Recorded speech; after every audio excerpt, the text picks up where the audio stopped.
Di sebuah kawasan perumahan lama di pinggir Kuala Lumpur, terdapat sebuah rumah teras 2 tingkat yang sudah lama kosong. Rumah itu disewa oleh pasangan muda, Farhan dan Aisyah, yang baru saja berpindah dari kampung ke ibu kota untuk mencari kerja. Mereka mendapat tawaran sewa yang sangat murah, dan tanpa banyak pikir, mereka terus memutuskan untuk tinggal di situ. Namun, malam pertama mereka di rumah itu, sesuatu yang aneh berlaku. Ketika mereka baru saja mengunci pintu dan bersiap untuk tidur, mereka terdengar bunyi ketukan di dinding rumah. Awalnya, mereka beranggapan bahwa bunyi itu adalah akibat dari rumah yang sudah lama tidak dihuni, tapi apabila ketukan itu semakin kuat dan jelas, Farhan menjadi agak terganggu. Malam berikutnya, Aisyah mulai merasa ada sesuatu yang pelik. Setiap kali mereka membuka peti sejuk atau pintu bilik, ada sesuatu yang bergerak di dalam bayangan sudut mata mereka.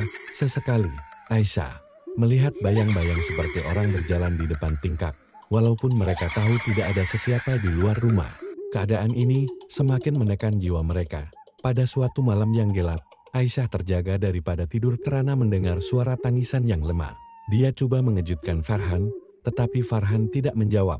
Aisyah kemudian bangun untuk mencari punca suara tersebut. Ketika berjalan melalui ruang tamu, dia terkejut melihat seorang wanita berpakaian serba putih berdiri di pintu bilik tidur mereka. Wanita itu hanya memandang dengan mata kosong dan mulut terkatup rapat.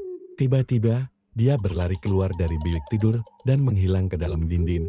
Aisyah hampir menjerit, tetapi suaranya terhenti. Farhan yang terjaga bertanya apa yang berlaku. Aisyah menceritakan kejadian itu, dan Farhan coba menenangkan dia dengan mengatakan bahwa dia mungkin bermimpi. Namun, malam demi malam, gangguan semakin menjadi-jadi. Setiap kali mereka tidur, mereka akan terjaga dengan rasa cemas dan takut. Tanpa disadari, mereka mulai menemui berbagai tanda-tanda yang menunjukkan rumah itu memang berhantu. Kunci rumah sering hilang dan muncul di tempat yang tidak masuk akal, serta bau busuk yang datang dari ruang tamu. Satu malam, Farhan mendapat panggilan telepon daripada seorang jiran lama yang pernah tinggal di kawasan itu. Jiran itu memberitahu bahwa rumah mereka pernah menjadi tempat tinggal seorang wanita yang mati dalam keadaan tragis. Wanita itu dipercayai bunuh diri selepas ditinggalkan kekasihnya, dan sejak itu, rumah itu sering diganggu oleh roh wanita tersebut.